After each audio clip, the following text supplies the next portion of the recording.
So guys welcome back to another video. तो आज के वीडियो में भी आप लोगों को हिप हॉप के बहुत सारे इंटरेस्टिंग अपडेट्स मिलने वाला है। तो हर बार की तरह वीडियो को बिना स्किप किए एंड तक देखते रहो। और नए लोग जिन्होंने भी चैनल को अभी तक सब्सक्राइब नहीं किया है, प्लीज सब्सक्राइब करना। अपन ऐसे ही वीडियोस अपने चैनल पे डालते रहते हैं। तो पहले बात करेंगे 47 और इक्का के बारे में। तो 47 और इक्का का जो ट्रैक आने वाला था वो आज आउट हुआ है। तो ट्रैक अगर आप लोगों ने ऑलरेडी सुन लिया है तो आप लोग बोलना कि आपको ये ट्रैक कैसा लगा। मुझे ट्रैक बहुत ही सही लगा है और ट्रैक की बीट मुझे खासकर बहुत ही ज्यादा अच्छा लगा है। तो लिंक मैं डिस्क्रिप्शन में डाल दूंगा, अगर आप लोगों ने अभी तक नहीं सुना है जाके एक बार सुन लेना। तो अभी बात करेंगे काल के बारे में। तो काल ने अपने इंस्टाग्राम पे एक वीडियो अपलोड किया था और जहां पे उन्होंने बोला कि उनके नाम से एक इंस्टाग्राम अकाउंट बनाया गया है। तो आप अगर ओरिजिनल और फेक अकाउंट को देखोगे तो आपको ज्यादा डिफरेंस नहीं दिखेगा। और उसके अलावा अकाउंट में प्रोफाइल पिक्चर भी सेम यूज किया गया है। तो इस फेक अकाउंट होल्डर ने काल म्यूजिक को डीएम किया था और उन्होंने काल म्यूजिक को बोला कि इक्का पाजी को डिस कर दो, और अगर काल म्यूजिक इक्का पाजी को डिस करते हैं तो वो बोहेमिया पाजी के साथ उनकी कोलैब फिक्स करा देंगे। तो इस पूरे मैटर के बारे में काल म्यूजिक ने अपने वीडियो में बात किया। तो चलिए वो वीडियो आप लोगों को पहले दिखा देता हूँ।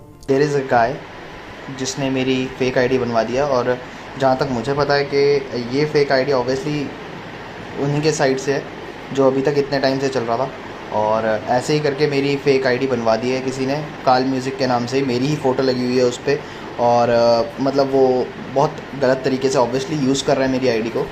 और मेरे नाम की जो आईडी बनाई है उसने सेम मेरी फ़ोटो लगा रखी है। और जैसे मेरा यूज़र नेम है काल म्यूज़िक्स, तो उसने काल म्यूज़िक के नाम से बना रखी है। भाई की ये आईडी को जाके ऑब्वियसली रिपोर्ट करो, और रिपोर्ट करने के बाद इस आईडी को जितने भी बंदों से रिपोर्ट करवा सकते हो करवाओ यार। Obviously he is taking fun of my ID and he is obviously blacking out my name.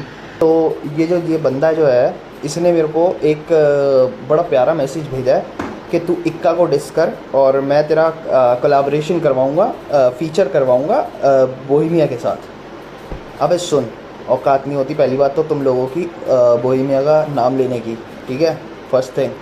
Second thing कि तुम लोग ये जो बात कर रहे हो ना, सुन, इक्का को डिस मेरा भाई है भाई, नहीं कर सकता। एक बार बताऊँ, तुम्हारी तरह नहीं हो तलवे चाटता हूँ मेरी जान।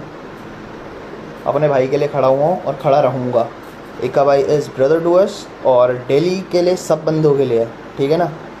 तो जो कर सकता है भाई करो।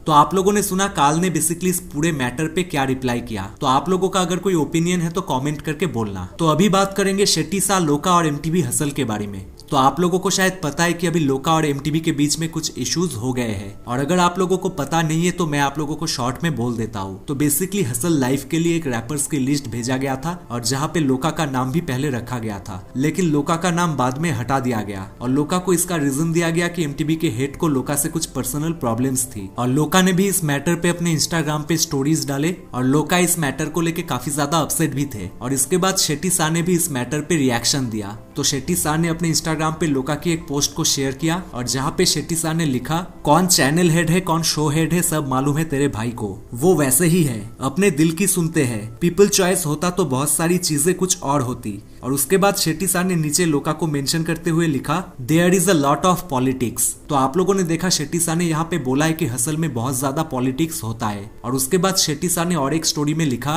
तुम सबको क्या लगता है एमटीवी हसल में वूट ऑडिशन से मुझे सिलेक्ट किया था, वो हेड ही थे जिन्होंने सोचा था कि मेरे जैसे आर्टिस्टों के टैलेंट को यूज किया जाए। एंटरटेनमेंट पर्पस के लिए मेरे को लिया गया और बस एक फोन कॉल में ही मैं शो पे चला गया। तो यहाँ पे शेट्टी सा का कहना था कि उनको कोई ऑडिशन के थ्रू नहीं लिया गया, बस एक फोन कॉल के थ्रू उनको शो पे बुलाया गया। उसके बाद शेट्टी सा ने लिखा, on set on time decisions change हो जाती थी, शो से 2 मिनट में बाहर निकाल देने की धमकियां दी जाती थी, but I respect that show क्योंकि इसने मुझे ग्लोबल रीच दिया, but the way show was running was not at all logical. बेचारे वोट करने वाले वोट करते रह जाते थे, एंड यहाँ जो दिल में आए तो फाइनल कर दिया जाता था। सबको टीआरपी एंटरटेनमेंट मसाला चाहिए, in short it's a business. उसके बाद शेट्टी सा ने एक और स्टोरी में लिखा, one more thing I would like to just clear, I am not against any artist who are involved. बहुतों को उससे बहुत कुछ हासिल हुआ तो बहुत लोग निराश भी हुए, सब अपने भाई लोग हैं और रहेंगे, उनका कुछ रोल नहीं था उसमें, सबका अपना अपना विजन है, बोलने के लिए बहुत कुछ है but I don't want to get famous by any controversy. Miss you all.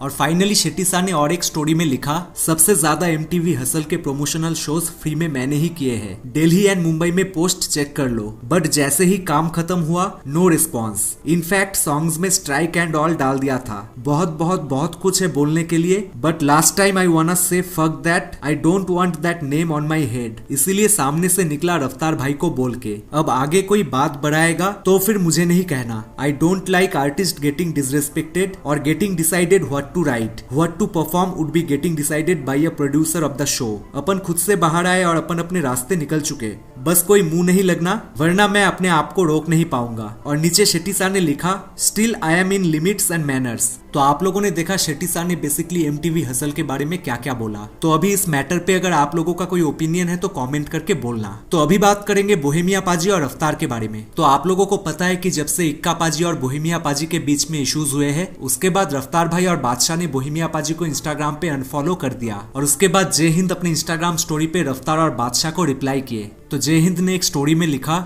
Some people are as fake as their fake as long hair. तो जैसा कि आप लोगों ने देखा, जय हिंद रफ्तार को रिप्लाई किए। उसके बाद एक और स्टोरी में जय हिंद लिखे, नो इक्का no Raftaar no Badshah, deleted all shit from my cell phone, because जो गुरु की इज्जत नहीं करता वो किसी का भी नहीं हो सकता। तो यहाँ पे भी जय हिंद रफ्तार बादशाह इक्का तीनों को ही रिप्लाई किए। तो इसके बाद रफ्तार ने भी अपने इंस्टाग्राम पे एक स्टोरी डाला और जहाँ पे रफ्तार ने लिखा, उन्होंने हटा दी तो मैंने भी हटा दी, यहाँ ज्यादा जरूरी काम है वैसे भी। तो उसके बाद इक्का ने भी आज अपने इंस्टाग्राम पे एक स्टोरी डाला और जहाँ पे इक्का ने लिखा, दुआ करना ये ना निकले बस। तो ये एक डिस्ट्रैक है और जो शायद रेडी हो रहा है, तो पता नहीं कभी भी ये डिस्ट्रैक रिलीज हो सकता है। तो अभी बात करेंगे एमिवे बंटाई और फ्रेज के बारे में। तो अगर आप लोग फ्रेज को नहीं जानते हो तो फ्रेज बंटाई के फ्रेंड हुआ करते थे। अभी बंटाई और फ्रेज की दोस्ती कितना ज्यादा था वो तो मालूम नहीं है, लेकिन बहुत पहले बंटाई और फ्रेज ने कोलैब ट्रैक्स भी निकाले थे। तो अगर आप बंटाई को बहुत पहले से फॉलो करते हो तो आपको फ्रेज के बारे में पता होगा। तो उस टाइम पे एक ट्रैक आया था जिस ट्रैक में बंटाई के साथ टोनी सेबेस्टियन, मिंटा और फ्रेज भी थे। और इसको छोड़ के भी बंटाई और फ्रेज ने और भी कुछ ट्रैक्स साथ में बनाए, जैसे कि गूगली और सून। तो ये ट्रैक्स अगर आप लोगों ने सुना होगा तो आपको बंटाई और फ्रेज की दोस्ती के बारे में पता होगा। तो उस टाइम के बाद फ्रेज एकदम से गायब हो गए थे